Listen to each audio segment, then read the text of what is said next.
Tabrani kimitega kap kandoindet Raila Amolo Odinga ingolep Karen ninotoge tinye imbe Tabrani tepset nemije tepse inende tangaleke jangi tastai Kenya kunoto meetings eng yu ak kabarastoik kibunu keteshoshek che terter che joto go itweche ngutitab Kalenjin ane ko Joshua Rapsang nebo Emo FM ak jaksobit komwoe kole keteshoshek je David Arabet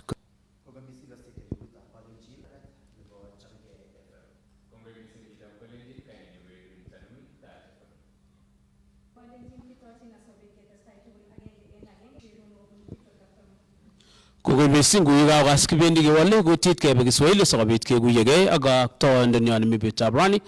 Kwa hivyo wasikilizaji pote mlipo, wakati mwingine tumekutana hewani tena katika vituo vyetu kuwaleteni mazungumzo ya moja kwa moja na kiongozi Raila Odinga kutoka makaoni kwake hapa Karen, na ni wakati ambao tutakuwa nanyi na wakaribisheni, na tunashukuru sana kiongozi kutupa nafasi hii ili kupata kuzungumzia jamii yetu ya Kalenjin kupitia vituo hivi vitano siku hii ya leo.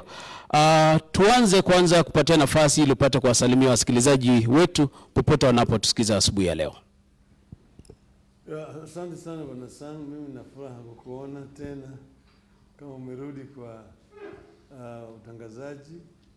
Mimi ningeanza kusalimu Wakenya wote ambao wanasikia siku ya leo kusema chamge tugul. Niko na furaha sana kuongea na nyinyi tena asubuhi ya leo. Asante sana kwa wote mnaotupata kupitia kwa redio na katika mitandao mbalimbali, karibuni sana. Tuanze hapo.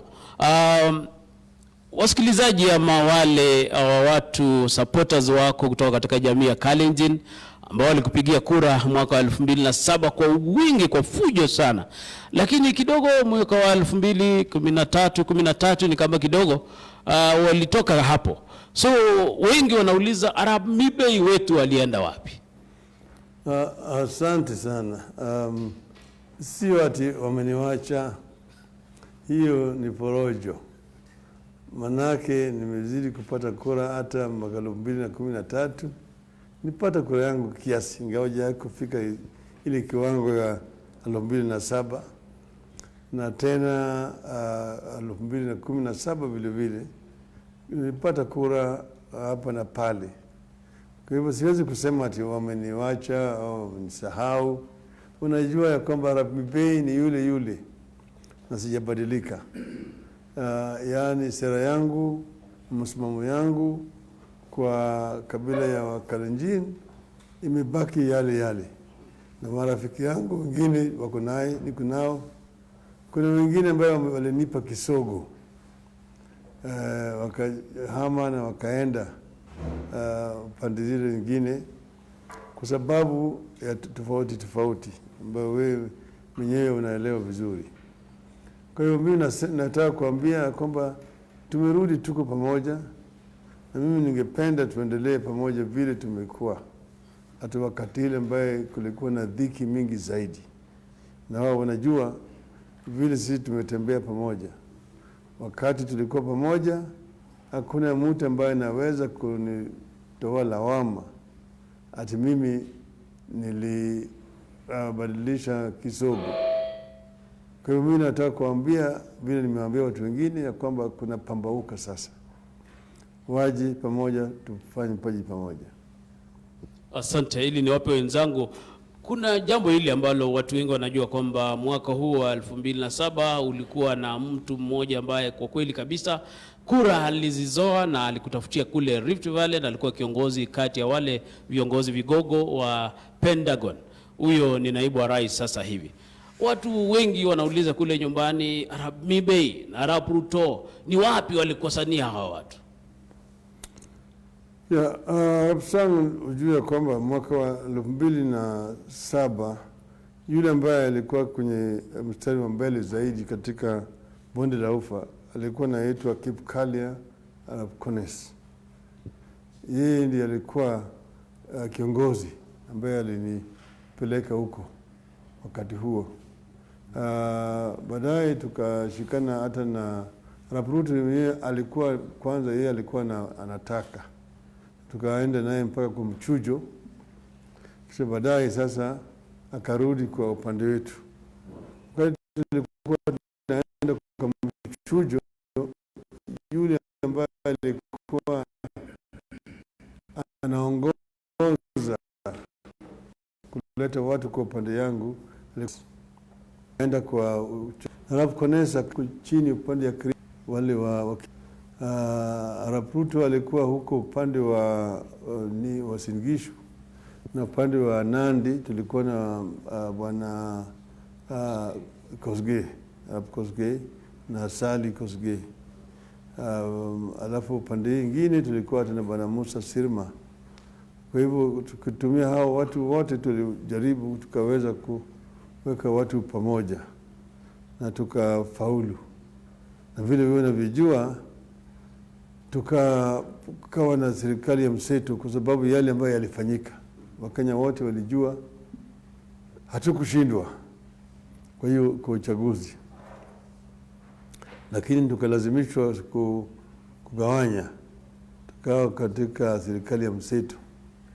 Na mimi nilitoa viti mingi zaidi, nikapatia upande ya bonde la ufa mawaziri 5. Kule upande ya Nyanza nilipeana 4 na Western vile vile namna hiyo. Na tukafanya kazi pamoja na vizuri sana wakati huo. Kawaida kama nyumba pale ambaye kuna watu wengi mpaka kuwe na tofauti saa ingine. Watu saa ingine wanaweza kubishana hapa na pale. Lakini hiyo ilikuwa ni hapa juu viongozi, sio wananchi. Mtu akifanya makosa pande hii, akikosolewa namna hii, anarudi kusema mimi ni nabaguliwa. Lakini kawaida tulifanya kazi nzuri na kwa hiyo serikali ya mseto. Na yale tuliyofanya inaonekana na Wakenya wanajua. Kila mtu hawezi kukataa nikisema ati hiyo ndio ilikuwa serikali nzuri zaidi ambayo Kenya imepata tangu uhuru. Yes, asante sana Prime Minister. Naitwa Nifasi Lagat na nataka nigusie sana azimio la umoja ambao ni jambo ambao umeongelea sana. Tumekuwa na ukifanya mikutano na vikundi mbalimbali, makabila mbalimbali na watu tofauti. Lakini huyu mtu wa Kalenjin anajiuliza, je, uko na mipango gani kati yao, kwa sababu hatujaona ukiongea nao, hatujaona ukifanya mikutano nao katika azimio lako la umoja. Je, jamii ya Kalenjin iko wapi? Mimi nimesema azimio la umoja nilizindua Nakuru. Na nikasema ni wito kwa Wakenya kuungana pamoja. Tusahau tofauti yetu ya kikabila. Tujenge ile kitu inaitwa Ukenya. Naiga mfano ya hayati Mwalimu Julius Kambarage Nyerere, ambaye alifundisha watu wa Tanzania wasahau mambo ya ukabila, wajiunge pamoja kama wa Tanzania, na hiyo kitu inaitwa Utanzania. Na mimi nasema hiyo ndio iko katika taifa letu.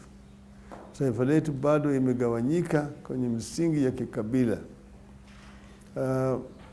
Mtu akisikia tu jina yako namna hii, tayari anajua huyu hatakikani. Ikiwa kama umeenda kufanya interview kutafuta kazi, jina yako itaweza kupatia kazi au inaweza kukosea wewe kazi. Ndio sababu kuna chuki mingi sana baina ya watu wetu hapa.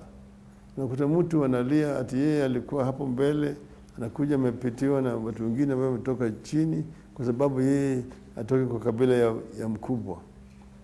Hayo taifa hawezi kuendelea mbele kama kuna ubaguzi ya misingi ya kikabila. Sasa mimi pale Nakuru niliongea na nikasema nitazuru pembe zote za Kenya.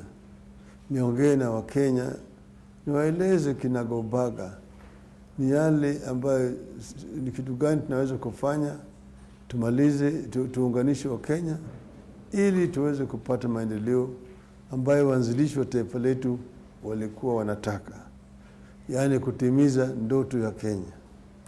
Sasa tulipotoka Nakuru, tulipanga sasa kuzuru Kenya kwa maeneo, na tukaenda huko Nyanza, tukaanza huko, lakini wakati huo ndio janga ya corona ikawa imeenea sana, na serikali ikatangaza hali ya hatari.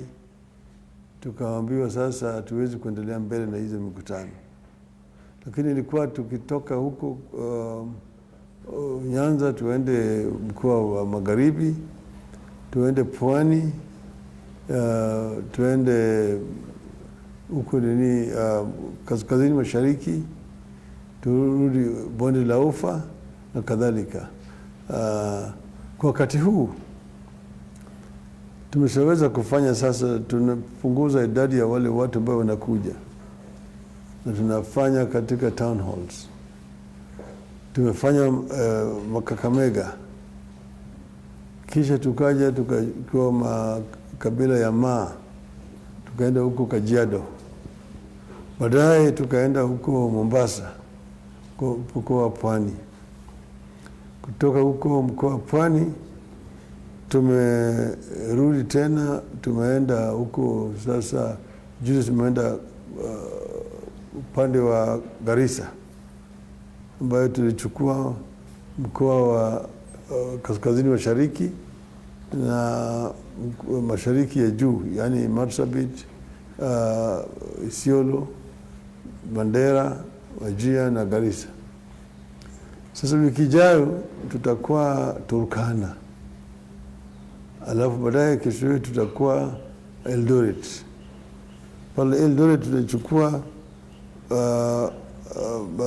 counties ya West Pokot, Elgeyo Marakwet, Baringo, Uasin Gishu na Nandi. Tutakutana na delegates hapo Eldoret.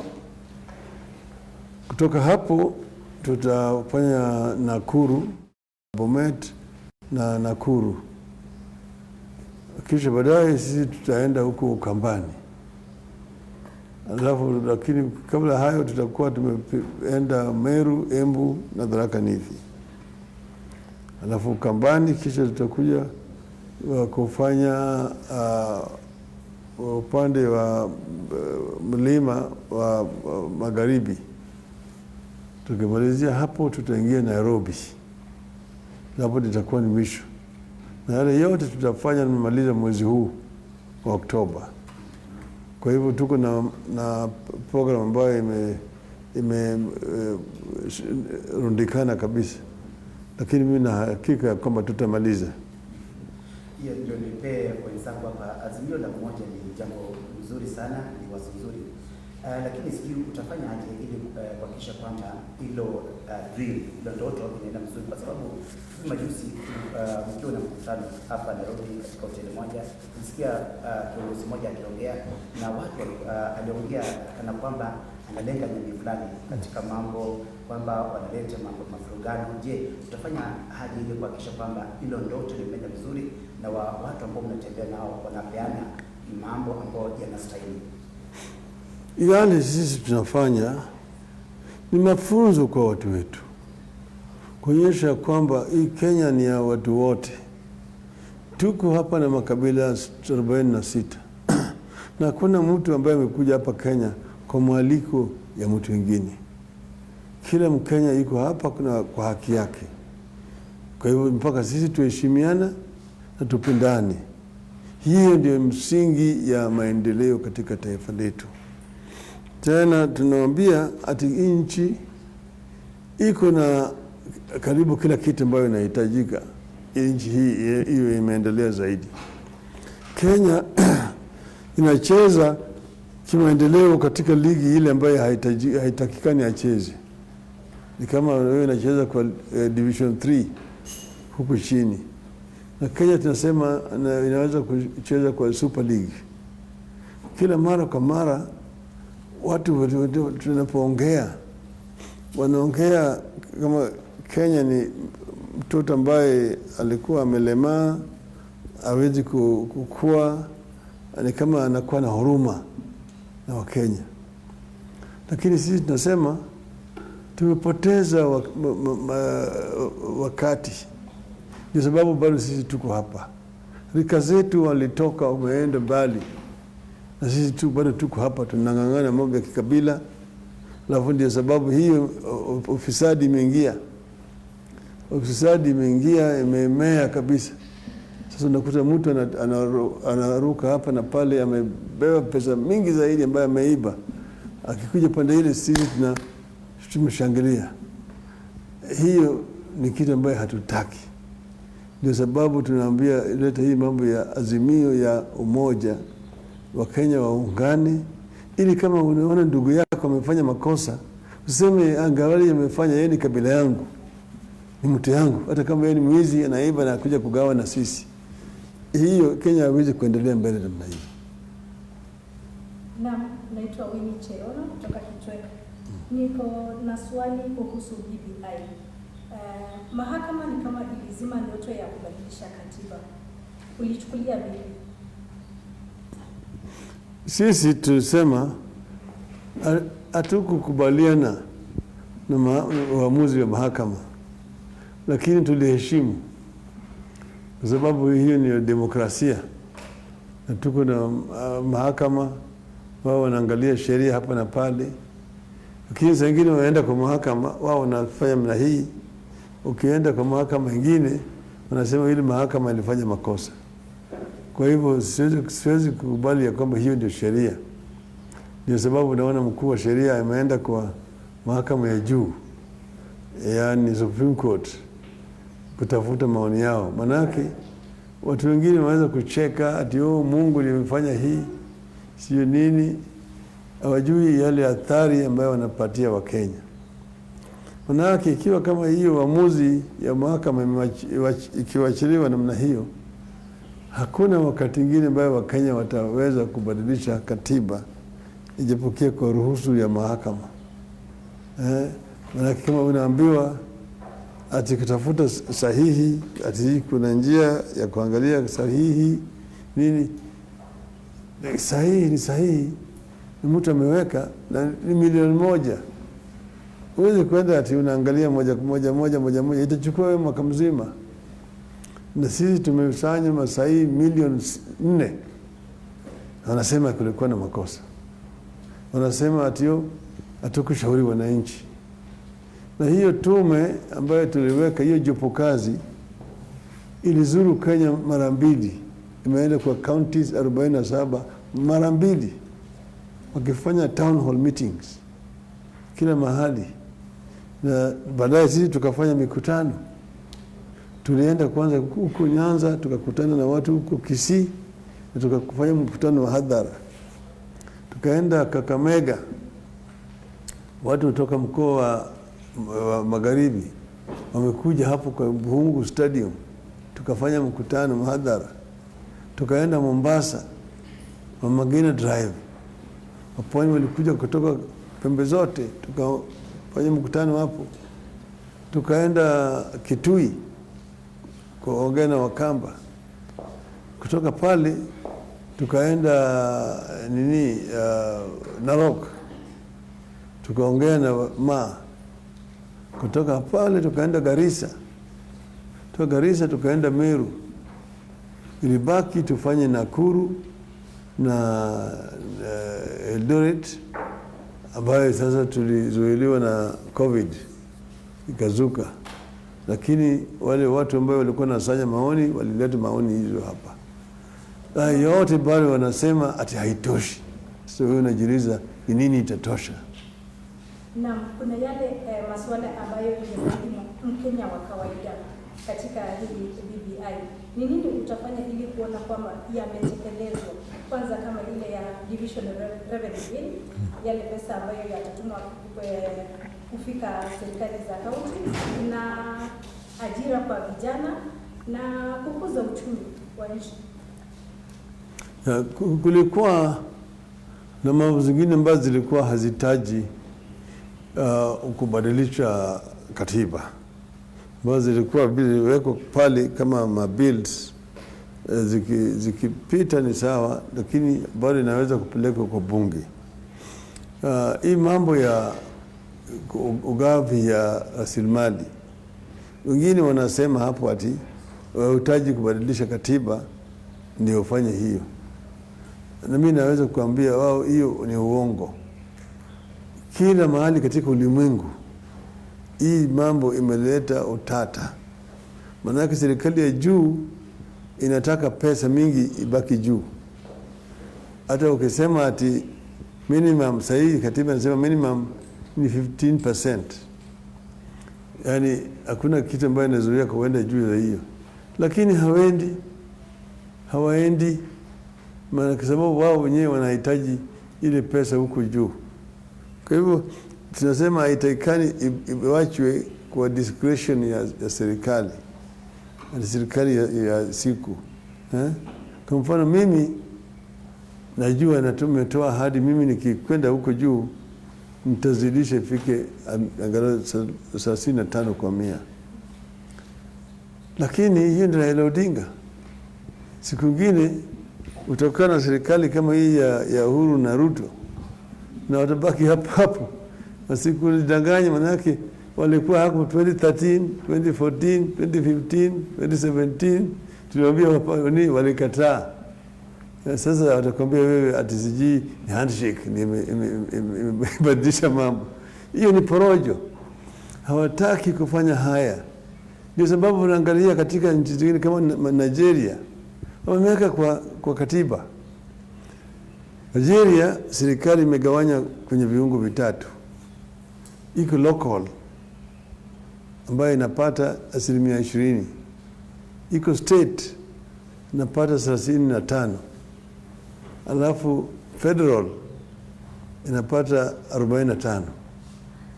Yani sasa 55% ya resources imegatuliwa iko chini kwa state na county. Federal inabaki tu na 45%. Kwa hivyo sasa hiyo nchi yote imegatuliwa na hiyo unaona maendeleo mingi inafanyika huko chini. Wakati huu pesa mingi inabaki hapa juu. Ile pesa ambayo inaenda kwa serikali za county mingi yake inaenda tu kulipa mshahara ya wafanyikazi wa county. Yale ambayo inabaki ni kidogo sana kufanya maendeleo, kupanda ujenzi ya barabara na kadhalika. Sasa sisi tunasema tunataka tubadilishe hiyo.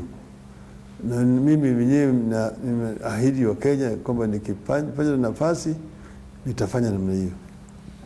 Naitwa Edwin Tanui kutoka Touch FM. Swali langu wasikilizaji waliposikia kwamba tunazungumza na wewe siku ya leo wakasema ugusie swala hili la ukulima. Ukulima ni kivali uti wa mgongo na baadhi ya wakulima wamekuwa na matatizo mengi tukizungumzia wakulima wa mahindi kule North Rift, wakulima wa chai kule eneo la South Rift. Hivi karibuni tumekuwa na shida ya Kibos factory imeweza kufungwa. Wakulima wa miwa wako na shida mingi sana, wanasafiri kwenda mbali ili kupeleka miwa yao kufika factory. Azimio la umoja ambao unaliongoza waziri mkuu, ukipata nafasi utaweza kufanya nini ili kuhakikisha kwamba hao wakulima wasipate shida, bei ya mbolea ikuje chini, bei ya mahindi iende juu, kwa sababu imekuwa shida kubwa sana? Ni kweli ndio wakulima wako na changamoto mingi na yote yanataka yatatuliwe. Kwanza utaanza na bei ya kilimo ya kulima. Pili, bei ya mbegu ambayo mkulima anatumia. Baadaye bei ya mbolea ambayo mkulima anatumia. Alafu sasa soko, bei ya mazao ambayo yanatoka kwa shamba. Yote ni chain kuanzia hapo chini mpaka huko juu. Kwanza bei ya mbegu nataka ipunguzwe ili wakulima wasitumie pesa mingi sana. Kuna bei ya mbolea vile vile nataka ipunguzwe. Katika nchi zingine serikali inafanya subsidy. Yani serikali mwenyewe inaingia huko ndani, usiwache tu ati ni supply and demand. Ukienda kuuza Australia, ukienda Uingereza, ukienda hata Ulaya, hata Marekani, farmers wanakuwa subsidized na serikali kuu. Ndio manake yale kazi ambazo wakulima wanafanya inafaidisha uchumi na taifa kwa jumla. Na hiyo ni kitu ambayo nataka iangaliwe vizuri sana. Wewe unakumbuka tulipokuwa katika serikali ya mseto na Kibaki, tuliangalia kabisa hii mambo ya ukulima. Hata kama wale wakulima wa dari, unaona vile tulifanya.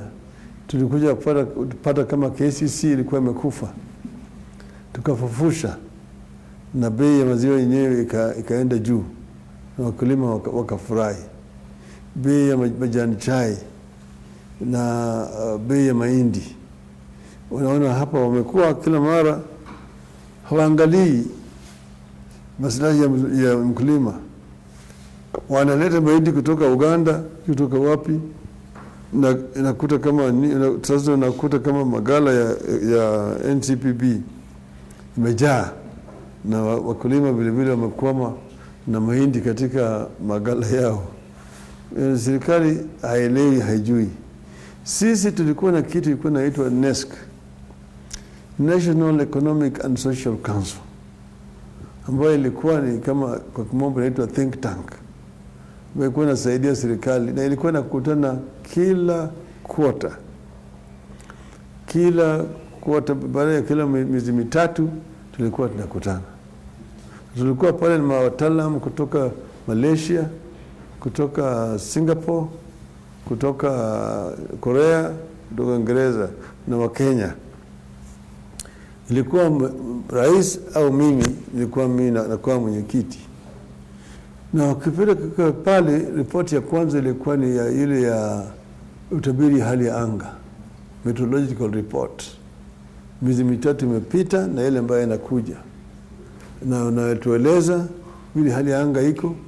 Vile vile walikuwa nafanya remote sensing, unajua ati mwaka huu tumelima ekari ngapi ya mahindi na tutapata mavuno tani ngapi au magunia ngapi mwaka huu, na mahitaji yetu ni gani. Kwa hivyo yale yote natumia utaalamu. Najua mwaka huu ingawaje bado ziko kwa shamba, tunajua tutapata bags milioni kadhaa. Kwa hivyo sisi tutakuwa na upungufu ya kiasi hii. Sasa natakana hiyo tuyanunue, na tunapanga wakati ya kununua, wakati ambaye bei katika ulimwengu imerudi chini. Hiyo ni kuja kujaza ile ambayo iko hapa. Ili sasa njaa isikuje katika taifa letu. Lakini ikiwa kama tutakuwa na excess harvest, hakuna haja ya kuleta mahindi kutoka nje. Sasa hiyo mkutano ya NESC, mimi ndio nilichea mamisho. Ilifanyika Februari mwaka 2013. Mpaka wakati huu hiyo NESC haijakutana. Sasa hao wanarunguruka tu hapo na pale, kama mtu ambaye ni kipofu anatembea na ajui barabara iko wapi. Hiyo ndio shida ambayo tuko nayo wakati huu. Zungumzia swala hili la sukari, Waziri Mkuu, kwa sababu production ya shuka Kenya haitoshi mahitaji ya Wakenya, na factories zinaendelea kucollapse. Ufisadi inaharibu hizi factories zote, zinafungwa. Mumias ndio iko na shida, wakulima wa Western hawajaweza kusaidiwa, na serikali badala ya kusaidia hizi factories wanachukua nafasi ya kuimport ama kuleta sukari kutoka nchi za nje. Ukipewa nafasi na Wakenya, utafanya aje tofauti swala hili la sukari Kenya ili liweze kusaidiwa? Kwa sababu Wakenya wako na uwezo ya kuproduce enough sugar, but we tend to import instead of working on our factories. Kwanza nilisahau kuongea juu ya sukari, na ni muhimu zaidi kwa uchumi ya magharibi wa taifa letu, kuanzia huko upande ya ya Bungoma mpaka upande ya Migori. Manake tuko na hizi viwanda vya miwa ambayo zilijengwa na serikali na hazifanya kazi sawa sawa. Kwanza angalia hali ya hizo viwanda, vyote vina sheta na mkongojo.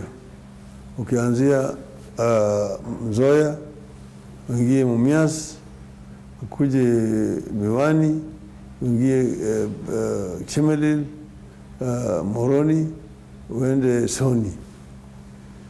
Zote ingawa ziko, lakini siko katika hali mbaya.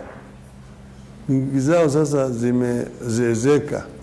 Machines nataka zifanywe overhaul au lete machine mpya. Hiyo ni ya kwanza. Lakini kwa hiyo hata wakifanya kazi, cost of production inakuwa juu, na bei ambayo wanatoka pale inakuwa juu. Sasa kila mara kwa mara serikali inamwaga pesa huko, ati ya kulipa wakulima, ati ya kufanya overhaul ya machines, lakini zote zinaendeshwa kama parastatals. Sisi tumesema baadaye serikali iliunda jopo kazi ambayo ilikuwa kwa chaired na gavana wa Kakamega, Mheshimiwa Wycliffe Oparanya. Hii jopo kazi imetoa pendekezo ati sasa iwe serikali ifanye leasing ya hizi viwanda, ili watu wafanyakazi wafanye biashara binafsi wasichukue hizi viwanda waanze kuziendesha,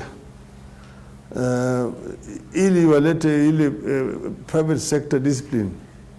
Manake vile imekuwa kila mara kwa mara mkurugenzi inatolewa ati fulani ambaye alikuwa permanent secretary au sijui alikuwa nini katika parastatal hii, watu ambaye hawana ujuzi ya kuendesha biashara, kuendesha kama kampuni. Ndio sababu hizi maparastatal zote zinaanguka. Hiyo Mumias imewekwa tangu buka tete toke huko. Watu wamewekwa huko mara mingi zaidi. Pesa inamwagwa huko. Yote inaenda chini. Muhoroni namna hiyo, Chemelil namna hiyo, hata Soni. Kwa hivyo sasa mimi nikishika hatamu, nitabadilisha, nitaleta mabadiliko makubwa. Kampuni zingine zinataka zivunjwe, ziunganishwe. Kwa mfano ukienda kule Sudan, utakuta kama kampuni moja kule Sudan iko na ekari, yani catchment 500,000 acres catchment. Kama ni chini ni 100,000 catchment area. Hapa kwetu Mumias ni 7,000 peke yake nucleus.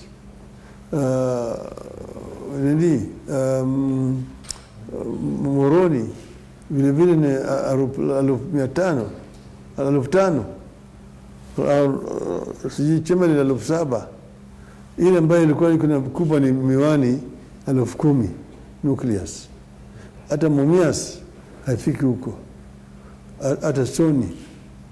Sasa atingine wanadepend kwa outgrower, na hata hii outgrower ni kidogo sana. Tunatakana iwe na tuwe na yale maviwanda ambayo viko na crushing capacity kubwa, and wako na catchment area vile vile ambayo inakuwa kubwa, ndio wanaweza kushindana katika COMESA.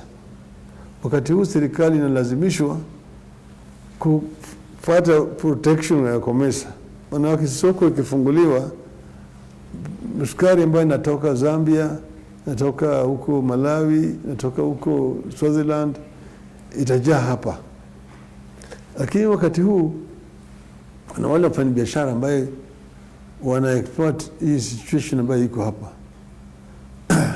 Wao wenyewe wako katika hizo viwanda, na wao vile vile ndio wanakuwa ma exporters. Sasa wana exploit wananchi hapa. Hawataki hizi viwanda vifanye kazi vizuri, ili kuwe na upungufu, walete sukari kutoka nje.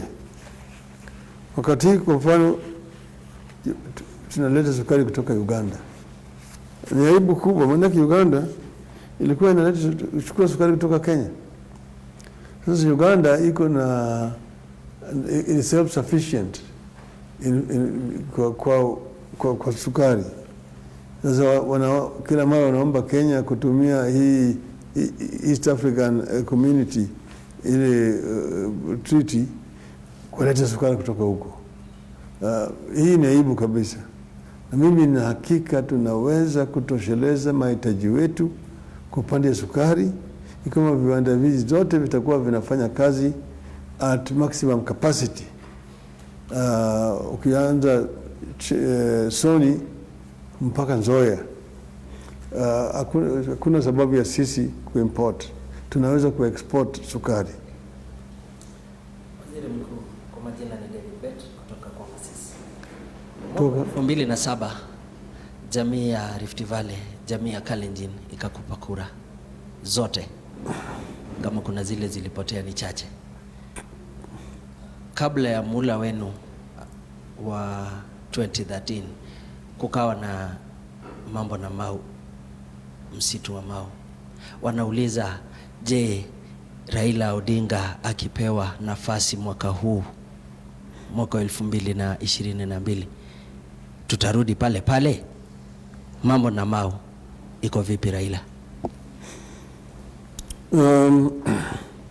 Mimi nilipata kura na baadaye kama waziri mkuu tulikuwa tunaongea juu ya mambo ya hali ya mazingira na hali ya zinaitwa vinara vya maji katika taifa letu.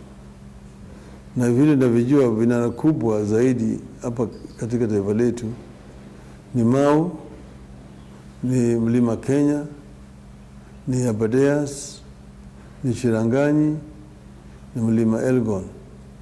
Haya ndio vinara vikubwa zaidi ya maji katika taifa letu. Na wakati huo uamuzi ukachukuliwa ati hizi vinara vilindwe ili tusije tukafika katika kiwango pale ambaye Kenya inaweza kuanza kuwa kama jangwa.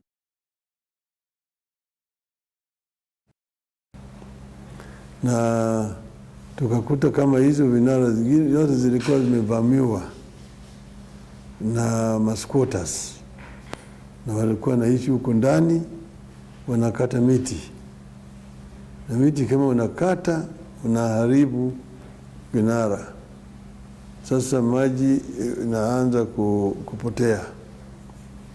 Na ndio sababu mimi nilitoa amri kama waziri mkuu, manake uamuzi ilikuwa imechukuliwa na baraza ya mawaziri.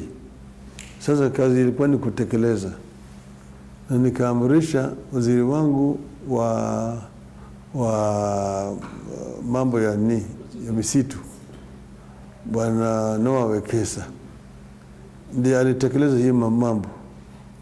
Mimi nilikuwa na mlinda, manake mimi kama waziri mkuu mpaka nichukue jukumu. Wale wapinzani wangu wakaanza kurukaruka, wakasema Raila analemea watu wetu, anafukuza kutoka Mau. Sasa porojo ikaanza kuenezwa ati sasa Raila anaadhibu watu wetu. Sasa hii ni asante ya punda, tumempatia kura na sasa yeye ndiye anatulipa na adhabu. Mimi nikasema hiyo si kweli. Hii ni uamuzi wa serikali. Kwanza tulifanya mkutano hapa Nairobi katika KICC, ambayo wawakilishi kutoka eneo hiyo yote ambayo ilikuwa inaathirika walikuja. Tukaongea na tukaunda jopo kazi ambayo ilikuwa inaongozwa na profesa mmoja kutoka chuo kikuu ya Nairobi. Wao wenyewe wakazuru eneo zote hiyo ya Mau, walizuru yote wakiongea na wananchi, wakaja wakaleta ripoti. Hii ripoti ikapeleka kwa baraza ya mawaziri, baraza ikapitisha, kisha ikaletwa kwa bunge. na bunge vile vile iliongea juu ya hiyo report ikapitisha.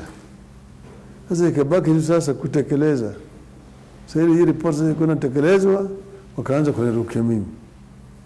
Ni wakati mimi nikasema mimi nataka kuona kama msitu imehifadhika, na ikiwa kama hiyo ndio itanikosesha mimi kura, mimi niko tayari kwenda kuuza mandazi Kibera, lakini hiyo kazi mpaka ifanyiwe. Sasa unaona yale imefanyika katika Mau, kuna tofauti ambayo imekuja. Unaona kama sasa mvua iko mingi, mito sasa inatiririka, hata wale wanyama wa pori ambao walikuwa wanaathirika huku sasa wanapata maji ya kutosha. Kwa hivyo hiyo haikuwa sio kitu ambayo ilikuwa imelenga watu yote. Hapana. Ilikuwa ni kitu ambayo ilikuwa inafanyika kwa manufaa ya kila mtu hapo. Na mimi sina majuto juu ya yale ambayo tulifanya. Asante sana Waziri Mkuu. Jambo hili la ufisadi ni jambo ambalo ni kero kwa Wakenya wote, kwamba wakati huu tunapoteza pesa nyingi. Rais mwenyewe ametamka kwamba Kenya inapoteza hadi shilingi bilioni 2 kwa siku, na inaendelea kuwa hivyo. Wakenya wamefinyika, hali ya kiuchumi imeenda chini sana. Mambo ya mafuta ndio hayo ambayo yako juu, na kama vinara kutoka vyama mbalimbali. Mwaka 2018 kulikuwa na ile bill bunge ya kuongeza ada ya mafuta, kwamba ile 8% ambayo iliongeza, na ndio imeleta Wakenya sasa kuumia kwa sababu ya bei ya mafuta. Na nyinyi kama viongozi wa vyama mbalimbali mliwashawishi wabunge wenu ili wapitishe bili hiyo. Sasa hivi bili imewakabili Wakenya kabisa. Sijui bado mnasimama na hiyo azimio, kwa sababu wabunge wengi walisema walisukumwa kuupitisha. Wakenya wanaumia. Wewe kama kiongozi wa nchi hii ambaye umejulikana kupigania Wakenya kwa muda mwingi, Wakenya inakaa kidogo wamebaki peke yao baada ya salamu yako na rais kwamba usemi umekuwa mchache kupitia kwa upande huu mwingine. Sijui waweza kusemaje? Wewe niseme ati ufisadi ni adui mkubwa ya Wakenya. Ufisadi inaathiri maendeleo katika taifa letu. Hakuna katika ulimwengu niseme hakuna nchi ambayo hakuna ufisadi. Lakini tofauti ni yale hatua ambayo inachukuliwa dhidi ya wale ambao wamepatikana kama wamehusika na ufisadi. Hiyo ndio inaleta tofauti, na vile vile kiasi ya ufisadi. Ikiwa kama kuna ni uvumilivu, yani mtu amefanya hii mambo ya ufisadi na hakuna hatua inachukuliwa, hiyo ndio inaeneza ufisadi. Tumefika katika kiwango Kenya hii ambaye ufisadi sasa imekuwa ni kama kawaida, hadi ya maisha. Mtu ameiba na kija namna hii, yeye anakuwa sasa yeye ndio ni shujaa. Yeye ni shujaa. Yani sasa kama kwa mfano walirudisha hii mambo ya harambee.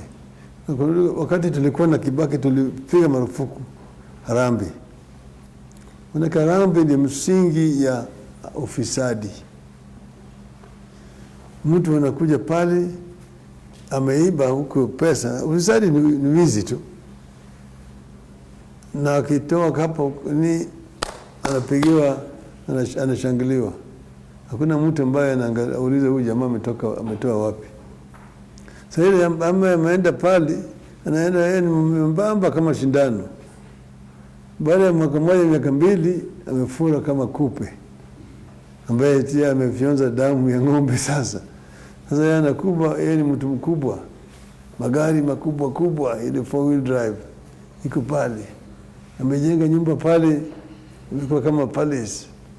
Katika ile soko ya Risabu hapo amejenga nyumba ghorofa sijui ngapi.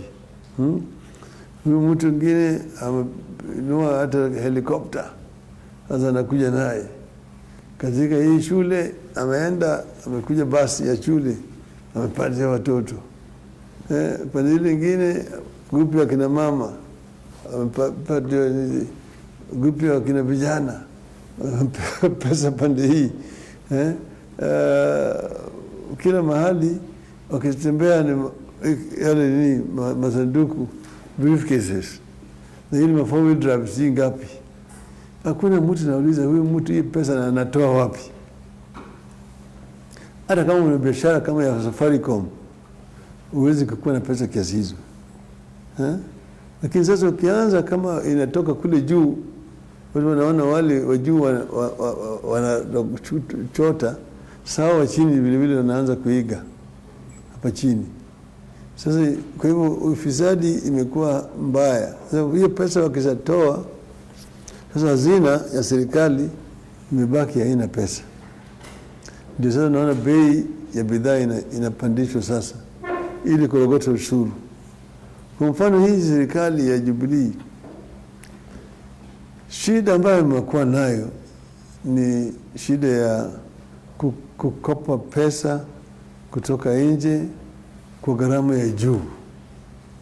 Hiyo ndio kitu ambayo sisi na Kibaki hatukufanya.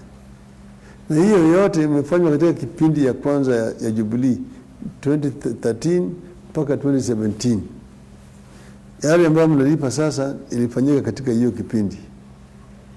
Wamekopesha, sisi tuliwacha kama deni ilikuwa chini. Ilikuwa ni trilioni 1.9 hivi. Sasa imefika zaidi ya trilioni 7 na kitu, inaelekea 8. Hiyo mkopo. Na huwezi kujua hiyo pesa ilienda wapi. Tena walikuwa wanakopa sio kama sisi tulikuwa tunakopa long term ambayo iko na grace period moratorium, alafu vile vile interest rate iko chini. Lakini hao walikuwa wanakopa short term high rate interest rate. Sasa malipo inakuwa inaleta shida. Kwa mfano ukichukua hii SGR railway hii, sisi ilikuwa ni mradi yetu. Hiyo ilianza wakati yangu. Sisi ndio tulifanya feasibility study. Sisi tukaweka ma engineers wakafanya. Mimi nilikuwa na co-chair hiyo kamati ya SGR na waziri mkuu kule Uganda. Ilikuwa itoke Mombasa hadi Kampala. Lakini baadaye ikawa Waganda walikuwa wana sita. Nikamwambia Kibaki tuchukue Mombasa Nairobi kama mradi ya Kenya. Na tukaweka watu na tukafanya feasibility study, tukafanya tendering mpaka tukapeana kandarasi kwa kampuni moja. Wakati tulikuwa tunatoka ilikuwa gharama bilioni 2 na $700, $2.7 billion, yani bilioni 250 wakati ile ya shilingi ya Kenya. Walipoingia hao jamaa wakati ile wakafutilia mbali hiyo, cancel hiyo tender contract, wakaretenda. Baadaye wakaward kwa hiyo kandarasi, lakini ilikuwa imepanda kwa mpaka 3.6 billion, yani karibu bilioni 1 zaidi. Ikapanda ikafika 4.3 mpaka karibu 5. Kwa hivyo ikawa kama ni maradufu 2 times ile ambayo tulikuwa tumeweka kama grand coalition. Itare ndio haya yote ni yameleta hizi hasara ambayo inafanya bidhaa iende juu. Sisi wao walileta hiyo bill katika bunge na wao wakalia ati wanataka hii iwekwe hapo. Ilikuwa ni pande ya Jubilee. Sasa sisi tulikuwa kama ODM tuliulizwa ati hii serikali iko kwa hali ya hatari. Kama hii ijapita serikali itakuwa na shida. kulipa madeni yake. Okay? Hiyo ndio sababu. Lakini sisi tumesema sio sawa. Kwa sababu mimi nilitoa amri juzi kwa watu yangu kamati ya kwamba hiyo bei ya mafuta irudishwe chini. Na mimi nilisema itarudi chini juzi, wiki jana kasema itarudi chini karibuni, kama si wiki hii ni wiki ijayo. Asante sana Prime Minister. Niruhusu kuulize mambo ya siasa kidogo, muungano ya 2022. Tumeona hivi karibuni mmefanya mikutano mbalimbali. Hapo awali mlifanya mkutano na Rais Kenyatta pamoja na viongozi wale wa One Kenya Alliance, na tunazidi kuona mikutano kama hayo ikiendelea. Juzi mmekuwa katika mikutano na viongozi kutoka Central Kenya Business Community, na tumeona hii miungano ikiendelea. Watu wengine wanaona kwamba favorite candidate wa President Kenyatta ni Raila Odinga. Ukiona wale wengine wa One Kenya Alliance, watu wanaona sana Raila Odinga ni kwamba ni favorite candidate kutokana na mikutano na vile mmeshirikiana na Rais Kenyatta. Je, 2022 Raila Odinga anategemea President Kenyatta akuwe rais wa Kenya ama vipi? Swali la pili, alafu ujibu haya yote. Haya the groupings ambao tunaona watu wanaona kwamba ni groupings ambao wanataka kusuia Deputy President Dr. William Ruto asiingie Ikulu. Je, kwa haya mambo yote ambayo tunasikia, je, ni ukweli ama unasema nini kuhusu haya? Mimi sitaki kuingia ndani ya mambo ya watu wa Jubilee. Manake sheria ya Jubilee ni wao wenyewe. Najua Uhuru ndio kiongozi wa Jubilee. Naibu yake ni nani? Ni yours truly, William Ruto. Kwa hivyo, hiyo mambo yao ya ndani nisitaki kuingizwa huko. Mimi niko pande hii, na nilisema sijaamua kama nitasimama au sitasimama. Nitafanya ushauri na Wakenya, na nikimaliza hiyo ushauri yangu na Wakenya nitafanya uamuzi. Okay? Unaona sasa nimekuambia wewe nimebaki na kama 3-4 hivi nimalize. Alafu mimi nitatoa uamuzi. Okay? Sasa Bwana William Ruto ako katika kinyang'anyiro. Tayari ametangaza na anazuru nchi hapa na pale, anauza sera zake kwa Wakenya. Mingine mimi nimesikia mambo ya kutoka chini juu na kadhalika.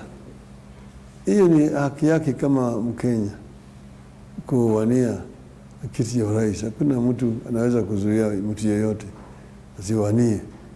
Lakini kama atakuwa, kuna wengine, juzi Gideon Moi ametangaza, Kalonzo Musyoka ametangaza, Musalia Mudavadi ametangaza.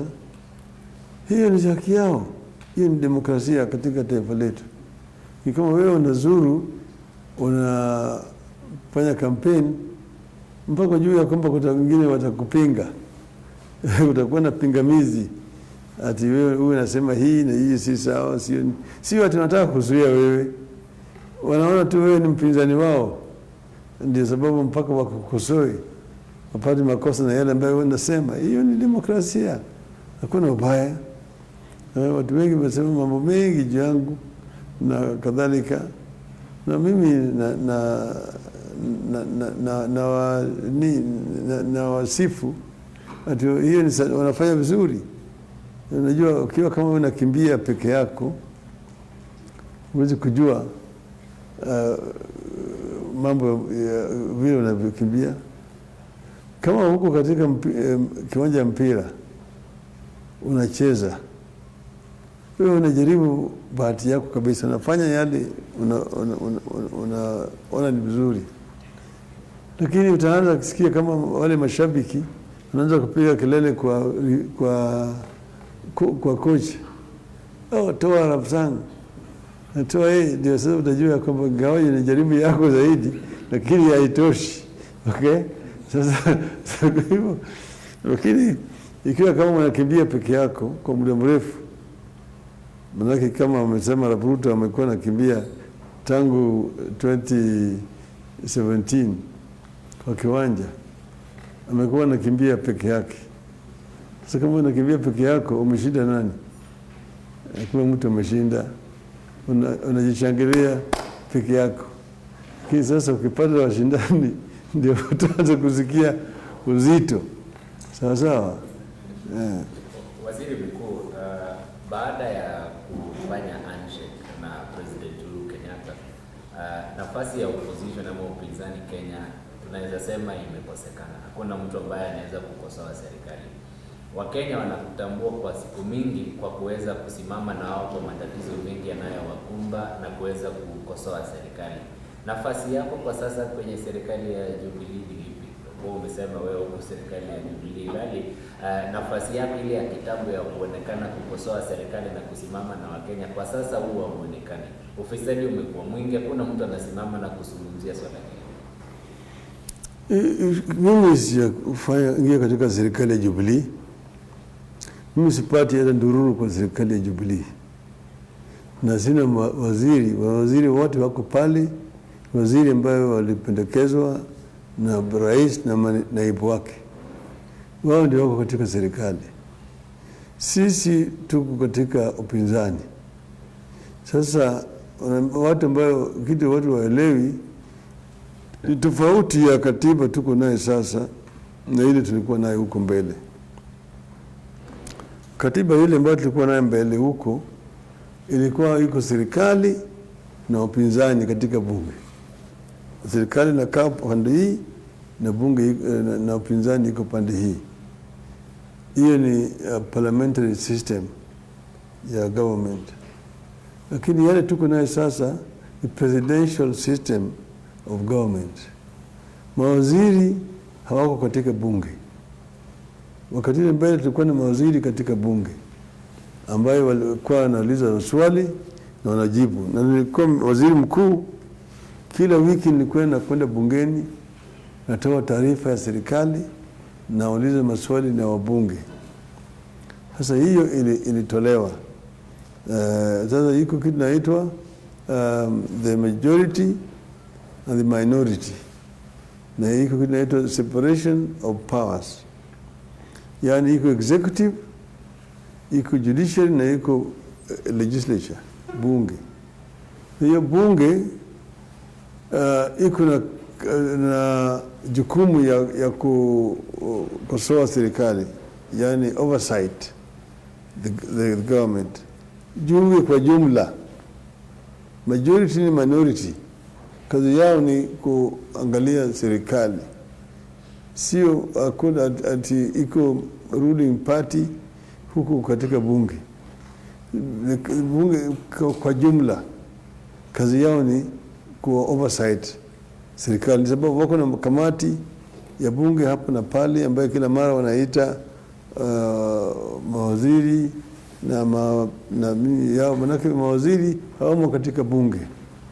Hii system wa Kenya wajazoea. Wakenya wajazoea hiyo mambo hii. Ndio sababu wanaangalia ati mbona Raila afanye vile alikuwa anafanya. Sasa wale wabunge wangu wako na jukumu ya ku oversight serikali kama wajumbe wa Jubilee. Vile wako na jukumu ya ku oversight serikali. Na hiyo ni haifanyiki vizuri. Manake wale wa Jubilee wanalala.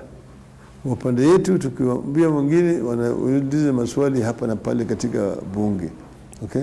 Lakini wale majubilee ndio wako wengi katika makamati zile oversight committees ambazo ziko pale. Okay? Kitu iliyoko ni ya kwamba mimi niko na maneno, mimi naambia serikali direct, naambia Rais Uhuru Kenyatta, hapa kuna makosa, fanye namna hii. Sio mimi na kama mimi nalala mimi sisemi. Mimi nasema ile kitu ambayo imekuwa ni kuita press conference kusema hii makosa iko hapa, hii makosa iko, mimi sifanyi. Lakini sio kama mimi siwaambie serikali makosa yao. Labda umeweza kumwambia swala hili la mafuta, kwa kuwa umesema kuna yale unazungumza moja kwa moja na yeye. Labda swala hili la mafuta, kwa kuwa ulisema huenda wiki ijayo bei ya mafuta ikashuka chini. Labda mmeweza kuzungumza na rais kuhusiana na swala hili, kwa kuwa Wakenya wameteta sana na wamesema hiyo bei iko juu sana na haijaifika kiwango kama hiyo. Bei ya mafuta mimi nimesema wiki jana itarudi chini. Nilikuwa nimeshaongea na rais, nikamwambia hii si sawa.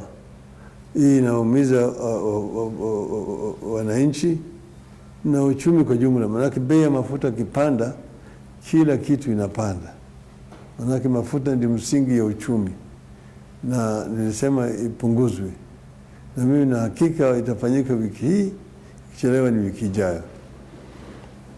Na tukibaki kwa hilo swala, kuna utendakazi wa 3 arms of the government. Kuna lalama kwamba unapata upande wa executive, nyinyi kama wakuu wa serikali wanawashawishi wale wabunge wapitishe zile hoja ambazo zitaenda pamoja na serikali. Pale pia mahakama, ndio maana kwamba kuna mvutano kati ya hizi 3 arms of the government. Ni nini haswa inafaa kufanywa ili kuona kwamba kila arm of the government imetekeleza wajibu wake? Unajua serikali ina viungo vitatu, na inatakana hizi viungo vyote viwe vinafanya kazi. Bunge iko hapa na mahakama. Na vile vile bunge sasa wanajaribu kunatafuta pesa kuwa comfortable na kadhalika. Manake wako na grant ya kununua gari, wanatafuta pesa ya kununua manyumba, na hizi mikutano zinaitwa sio kwa sababu kuna shida fulani, lakini tu kwa sababu wapate marupurupu. Ndio unakuta mikutano mingi zinafanyika huko Mombasa, zingine zinafanyika huko Naivasha, zingine zinafanyika Kisumu.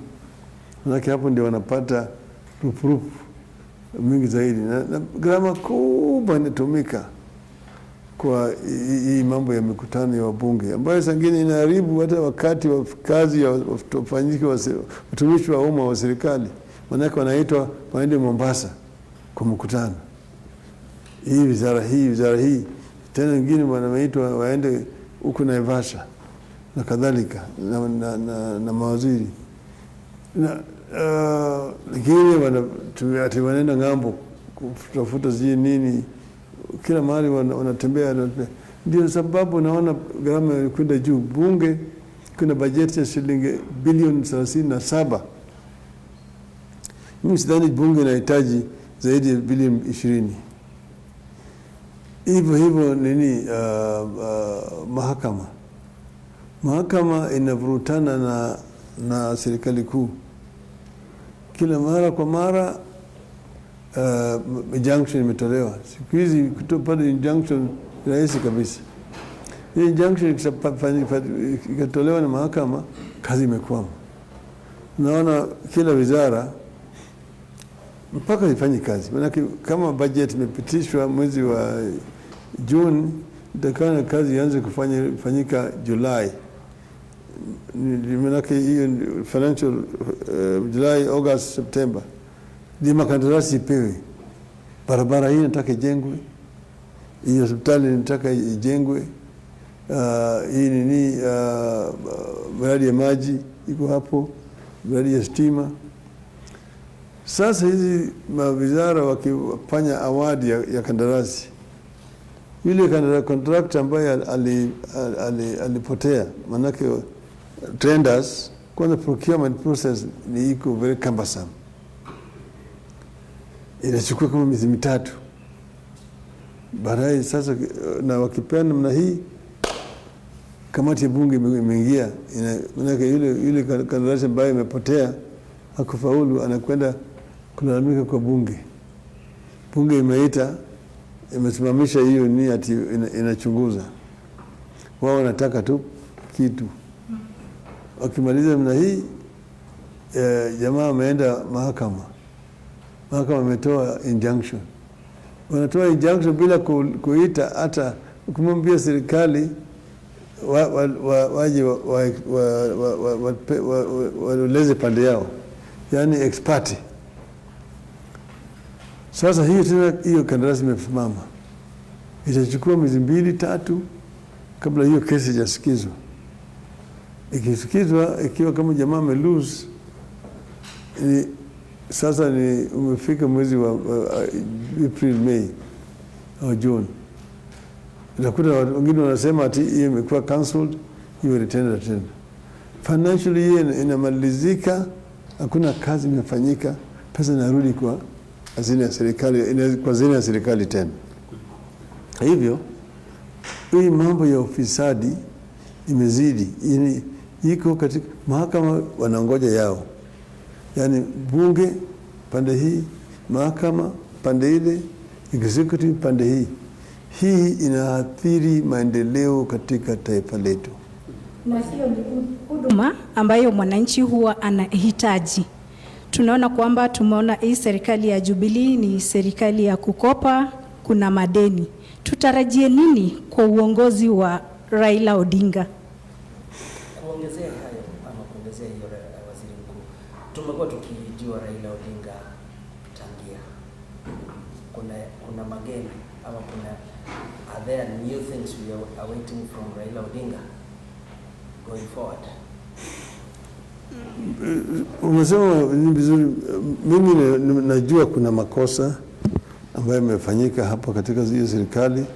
Kumekuwa na mvurutano pande hii na pande hii, na hiyo haiwezi kuleta maendeleo.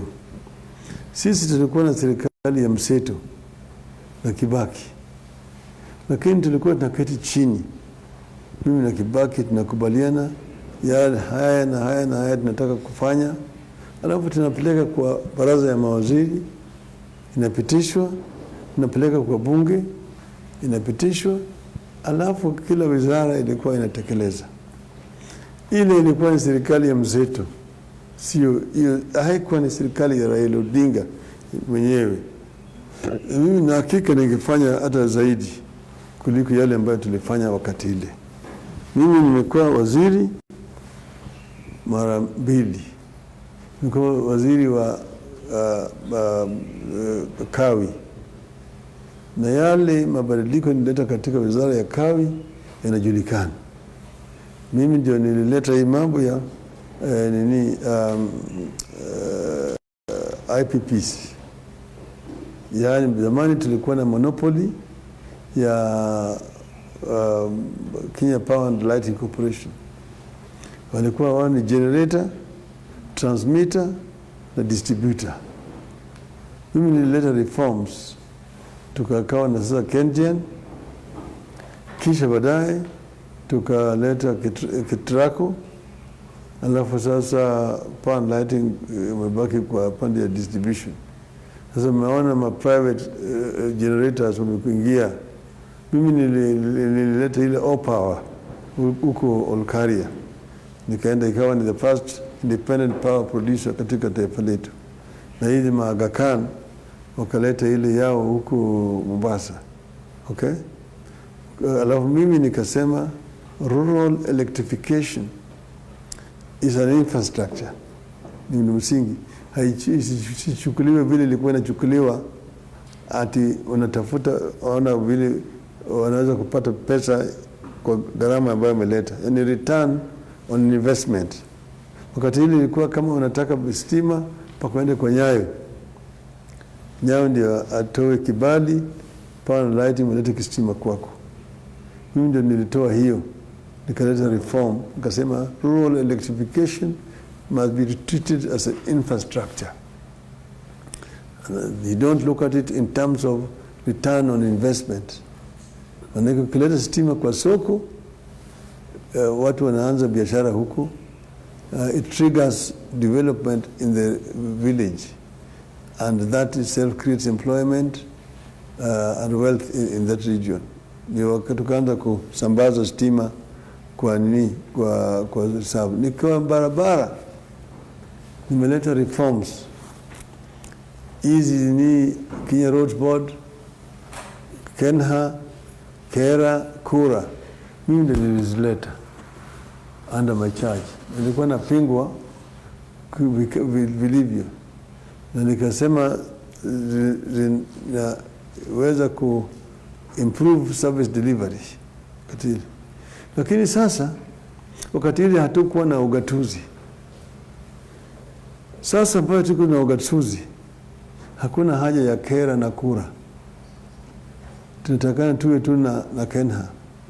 Tunatakana pesa iletwe katika huko chini. Hakuna haja ya serikali kuu iwe na barabara Kericho town au Eldoret town au Nandi town. Hiyo ndio iwe responsibility ya county government. Wakati huu nakuta ukienda Kisumu iko kama barabara ya national government ya kura. Mombasa iko namna hiyo. Sasa county government hawezi kufanya hizo kazi. Wakati huu mimi ninge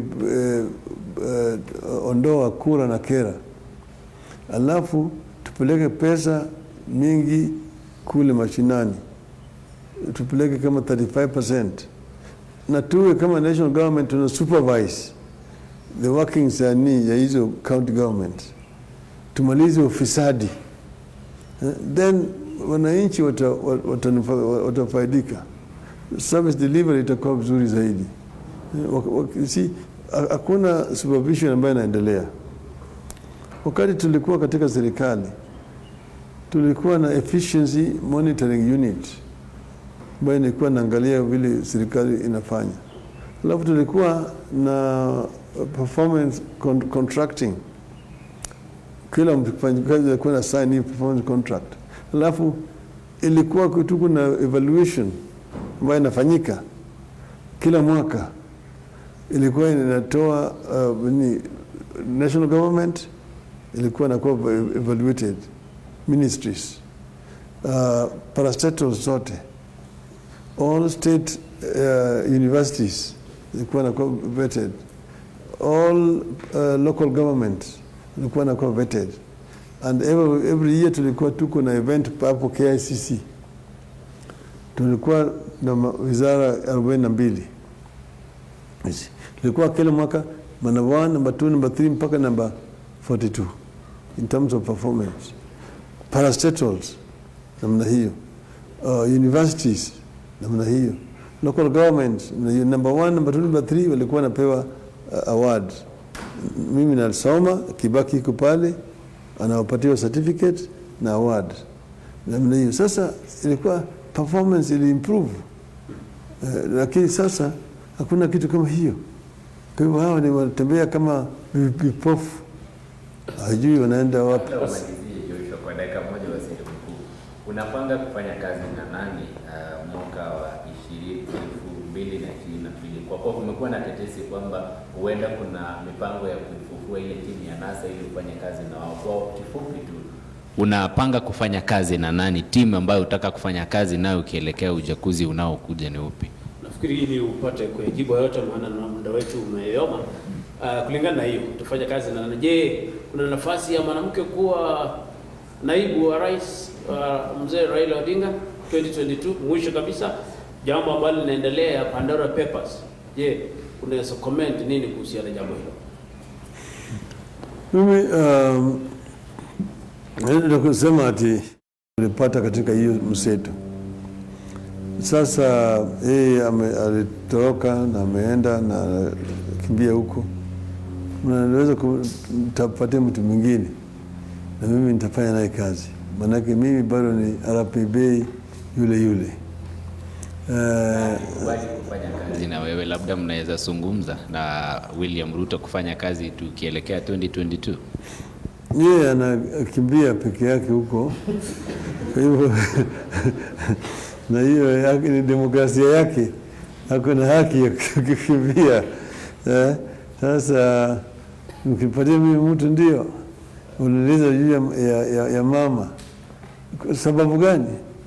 Mimi kila mara naeleza wa Kenya kwamba mama, kina mama wana haki kama mtu yeyote katika taifa letu. Makosa tumefanya na ni sababu hatujaweza kutekeleza ile ndoto ya waanzilishi wa taifa letu ni kuacha wakina mama chini nyuma. Wamama wanatakana wawe katika mstari ya mbele katika maendeleo. Ukienda katika nchi ya Ulaya, wamama wako mbele. Angalieni huyu mama ambaye sasa anastaafu huko Ujerumani.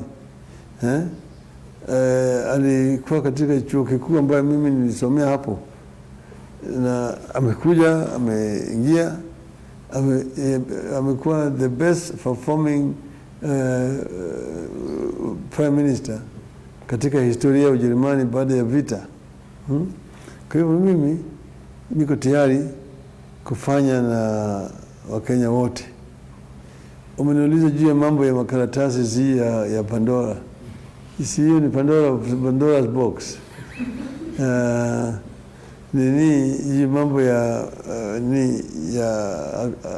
accounts katika nchi ya kigeni. Sioni kama kuna shida kuwa na account katika nchi ya kigeni. Ijapokuwa ikiwa kama imekuwa ni ya ufisadi. Ijulikane wewe ulifungua hiyo account lini, ni kwa sababu gani, na pesa ambayo imeingia huko ilitoka wapi. Kwa hivyo mimi hakika kweli itatoka. Uhuru tayari amesema amefurahi ya kwamba yale yametolewa, na yeye akirudi ataongea zaidi, ataeleza Wakenya yale ukweli ambayo iko juu hiyo. Na mimi nataka kila Mkenya ambaye ako na mambo kama haya ajitokeze. Na wengine wanalindwa na mahakama hapa. Pesa wameweka huko nje na hiyo pesa imekoma huko. Mimi najua nimekuwa kwa serikali na nimekuwa kuna inaitwa temptations mingi sana. Wafanya biashara wanakuja kwako, wanakuambia ukifanya hii na hii utapata hii, utawekewa hii huko. Na mimi nimekataa. Niambia wewe ni shetani. Kama yule shetani alikuwa anajaribu Yesu. Yesu akamwambia enda mbali shetani. Kwa hivyo mimi najua kuna majaribu. Sema kwamba Raila hana kitu chochote anywhere kule nje ya Kenya. Mimi sina chochote. Mimi niko hapa Kenya tu. Natembea na Wakenya. Asante sana waziri, kwa sababu ya muda wetu. Okay, just a minute. Swali langu la mwisho Mheshimiwa Raila, ambao najua watu wangependa kusikiza hii mambo ya neno hustler in quotes. Imewapea mambo mengi, maneno mengi sana. Why are you not comfortable with the word hustler? Na ukienda huko nje watu wanasema watu ni hustler. Kuna watu wa kiwango ya chini hustler. Kuna siku niliona kwa magazeti ama unasema pia nyinyi ni mahustler. Why are you not comfortable with the word hustler?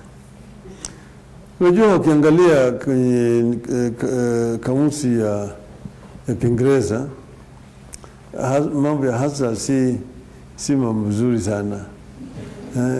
Huyu hustler ni mtu mkorofi, mtu ambaye ana tabia mbaya ya ujanja, ya udanganyifu na wizi na kadhalika. Kwa hivyo jamaa ambaye aliwashauri watumie hiyo neno hakuwashauri vizuri. Sasa wanajaribu kufanya kwamba hiyo ni mtu mdogo, yani hiyo mtu wa chini, kwa Kiswahili inaitwa mkabwela. Mkabwela, unajua katika ile jamii ambayo kuna matabaka. Tabaka unaanza chini kwanza, yani classification in pure capitalist society. Watu wa chini zaidi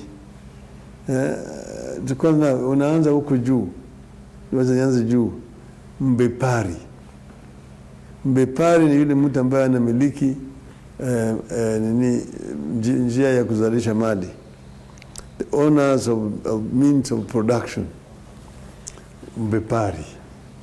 Alafu kutoka kwa mbepari unakuja hapa sasa kuna mbepari wa shamba. Ile ambayo ana shamba kubwa naita mkabaila. Mbepari wa shamba. Kutoka hapa sasa unakuja kwa mfanya biashara hawajui, yani wa wholesale nani, huyu anaitwa mbwanyenye. Mbwanyenye ni hapo juu. Na sasa kurudi hapa chini, yule mfanyikazi yule mfanyikazi ambaye anafanya kazi anapata mshahara hapa ni hiyo naitwa mkabwela. Mkabwela is a common man, mtu wa hii. Alafu huko chini sasa, yule ambaye hawezi kutosheleza mahitaji yake anaitwa maskini. Maskini ni yule mtu ambaye hawezi kutosheleza mahitaji yake, lakini ana mapato kidogo. Yani mapato na mahitaji kuna hapo nini mwanya katikati. Mahitaji ni juu kuliko mapato. Alafu sasa chini ya huyo ni yule mtu ambaye anaitwa mfukara. Mfukara sio maskini. Mfukara ni jini ya maskini. Alafu sasa chini huyo mfukara ndiye anaitwa hoi hai au hawinde katika Kiswahili. Lakini mambo ya nini hii neno ati hasla sijui alipata wapi. Mwambie yeye hiyo hasla awe ni mkabwela. Sawa. Tunaomba utoe wito kwa wale watu hasa vijana ambao wakati huu kuna ile kusajili wapiga kura wenye hawajapata kura, lakini unapata inakumbwa na idadi ndogo. Naomba tu utoe wito kwa vijana wajiandikishe. Mimi ningependa kuchukua fursa hii kuhimiza vijana wetu kokote wako katika taifa letu la Kenya wajitokeze. Vile unavyojua wakati huu idadi ya vijana ni kama 70%. Wale watu ambao wako chini ya umri ya miaka 35. Hiyo idadi kubwa hiyo, wengi wao hawana vitambulisho. Unajua wengi wako chini ya miaka 18. Hawa hawana shida. Lakini yoyote ambaye ametimiza umri ya miaka 18 kwenda juu atakikane awe na kitambulisho na jiandikishe kama mpigaji kura. Manake kura ndiyo itawezesha wewe kubadilisha utawala katika taifa letu. Na hiyo ni muhimu kwako zaidi. Kwa hivyo mimi nataka kutoa wito kwa vijana wetu wote kokote wako katika Jamhuri ya Kenya, wajitokeze, waende wachukue kura, wajiandikishe kama wapigaji kura. Hiyo inamaanisha kwamba uko na vitambulisho. Kuwa na kitambulisho ni haki yako. Na vile vile sio kwa sababu ya kupiga kura, kutafuta ajira utahitaji kitambulisho. Yaani hiyo ndiyo inaonyesha ukenya watu wako. Kwa hivyo mimi tafadhali vijana jitokeze, nendeni mkamchukue kura. Asante sana kwa muda wako na nafasi hii ambayo tumepata kama vituo kutoka katika jamii ya Kalenjin ambao wanaotangaza katika lugha ya Kalenjin, na hii imekuwa ni siku bora. Natumai kwamba wakati tutakapotangaza rasmi kwamba huko katika uwanja huu wa kuwania kiti urais, tutatupa nafasi nyingine sasa tukuje tuseme mambo sasa ya kuingiliana na kura pale. Hadi sasa hapo tutasema kwamba waje tukamilishie pale. Nashukuru sana kwa muda wako na kukuombea mema kwa yote ambaye unapambana nayo. Tumekuwa naye Bwana David akiwa katika kituo cha Kongasis, Elfas, Chamge FM, Edwin, Touch na Winnie kutoka Kitwek. Mimi ni Joshua kutoka kituo cha Emo. Tukisema wasikilizaji na watazamaji wetu, asante sana kwa muda ambao kuwa nasi. Barikiweni na tuzidi kuwa wa Kenya. Asante sana Absan, natusema asanteni sana na Kongoi Missing. Amen. Asante.